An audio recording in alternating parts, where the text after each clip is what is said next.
Okay, folks, welcome to Market Wrap for the 7th. What we're going to do first, we're going to go over the averages, then we're going to talk about positions, and then we will segue over and into our watch stocks. And I will go over a couple of symbols floating around in the forum, and those are TZA, UGAZ, VXX.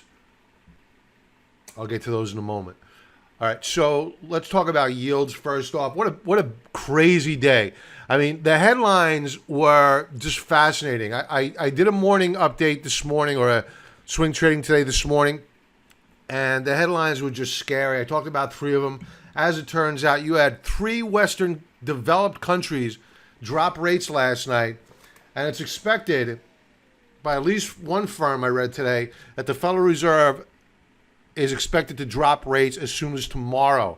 I don't know whether or not I believe that, but it's out there. I think what happened is that Mnuchin got on the phone with the Federal Reserve and they started buying up some futures, bringing this market up higher. Because when you take a look, I'll get back to the yields. When you take a look at a day like, let's bring up DPST. This is a downright scary day. Because yesterday, we had a bullish reversal day. Today, we gapped down below it. That is scary stuff. That is price action that makes me nervous. We'll come back to this chart. And I've been fairly optimistic that the president would keep this market in check, absent some geopolitical event that he can't control until the elections. I was a little bit shaken today with all the headlines that coming across the news wires. So, in the end, the markets caught a bid. We stayed long the market. I think that gold felt the pressure. Actually, not gold. The miners felt the pressure, and they pulled back off the highs of the day. Gold is very, very overbought. We're going to talk about that. Let's get to it. I keep saying we're going to talk about it. Let's just jump into it. 10-year yield. We're at the lows of the week. We are at lows not seen. I love doing this because it's so incredible. After all the Fed tightening and all the bond selling that they've done, we are back to levels last seen back in October 2016. And it appears as though we're going lower. Let's go to a daily chart really quick. I want to see how oversold on a daily basis we are. Yeah, we're getting there. We're getting there. Moving on to the dollar, an indecision day. We're holding support.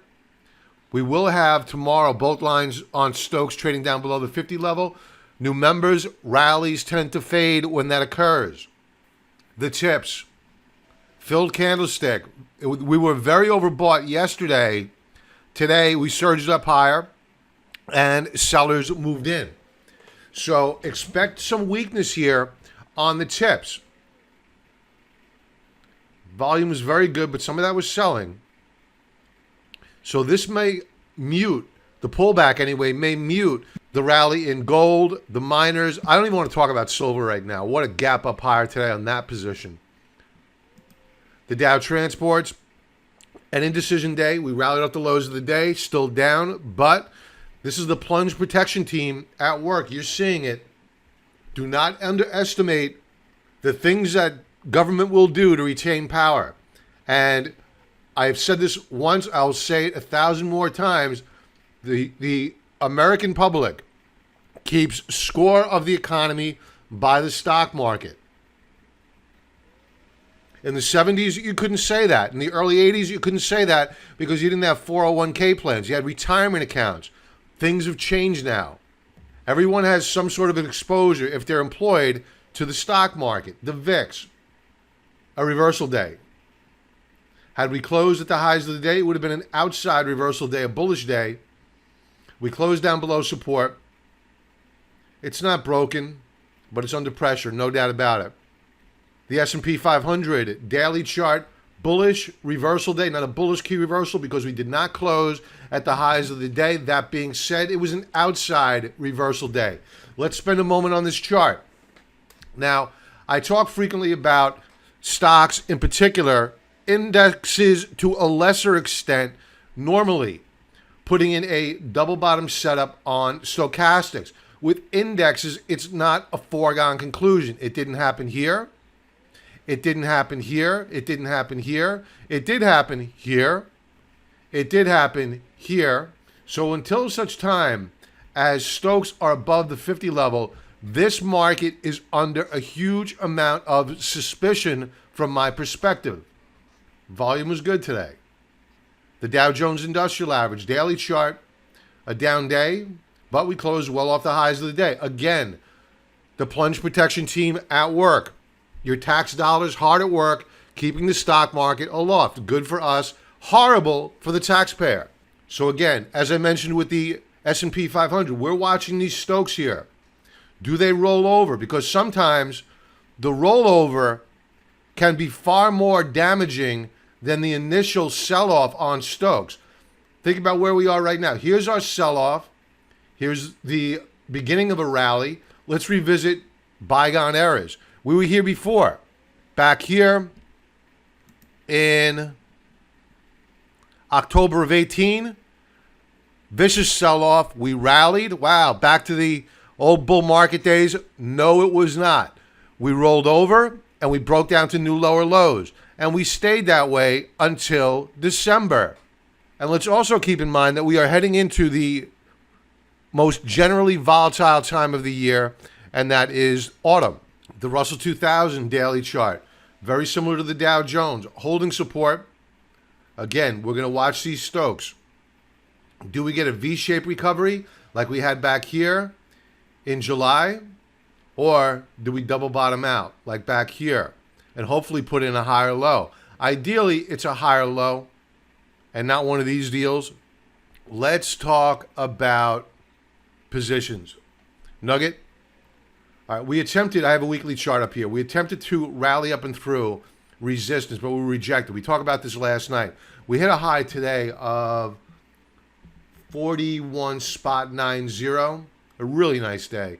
But as I mentioned last night, we need to remember there's a lot of overhead supply here. A lot of buyers back here, they weren't thinking about stopping out. They held through all of this. Now they want their money back. I don't think this is going to be a straight shot higher. Now, if the headlines come out horrible yet again, if the Chinese invade Hong Kong, forget about it. You're going to see gold surge along with the dollar in all probability. LABU, bullish reversal day, held support, will remain long. I like these Stokes here. Now, this is what I want to see. We double bottomed out here, although we did break down to a lower low. However, Stokes rallied, pulled back, higher low. It appears as though we're going to rally here. And if we surge up higher tomorrow, I may, if I can get a decent premium at the 47.50s, the 48 strike, I may sell some covered calls tomorrow morning. Of course, that assumes we get a gap up higher. And then implied volatility explodes, and we want to take advantage of that. Emerging markets. So we added more to this position yesterday. Today we had an outside reversal day. This is a buy signal. Volume outstanding. But a buy, I'm using the daily chart here, so let me just re-clarify. A buy signal on a short-term basis. I want to see that price action on a longer-term basis on a weekly chart. We don't have that yet, right? We're nowhere near that. In fact, we have Stokes that are continuing to roll over. Now, if they begin to hook up, sexy stuff. That's good stuff. We're not there yet. This is not a long-term investment yet. Now let's segue into watch positions. Let's talk a bit about gold and why one of the biggest bulls out there, meaning me, is now getting somewhat bearish on gold. And when I say bearish, I mean for the very, very short term and purely on technical basis alone. Now, today we went short of the gold miners as a hedge against our very, very big long position in the NUGT. And we plan on adding more. We're going to take advantage of any pullback to add more. We are in the early stages of a major bull run on gold. Don't believe me? Forget about the daily chart. Take a look at the monthly chart. Gold in pound sterling terms is at all-time highs. This is in dollar terms. And right now there is a race to the bottom for currencies.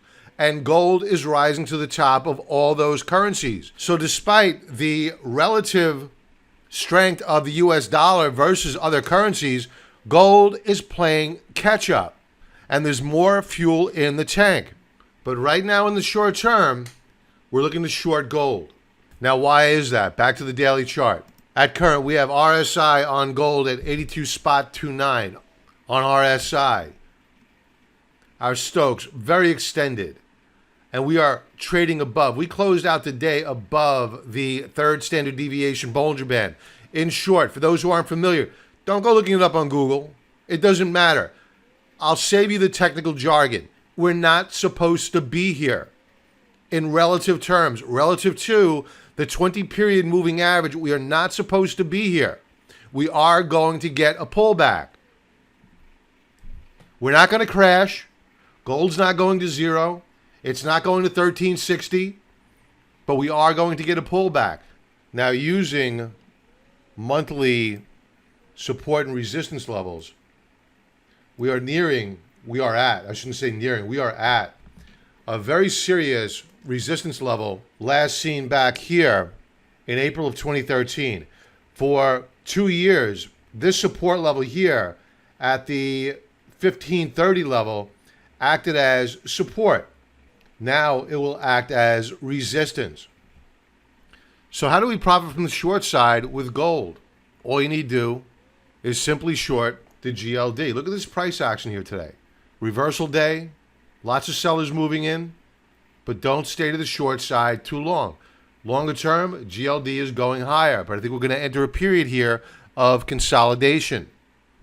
And that is it for tonight, folks. Everybody have a great night, and I will talk to you tomorrow.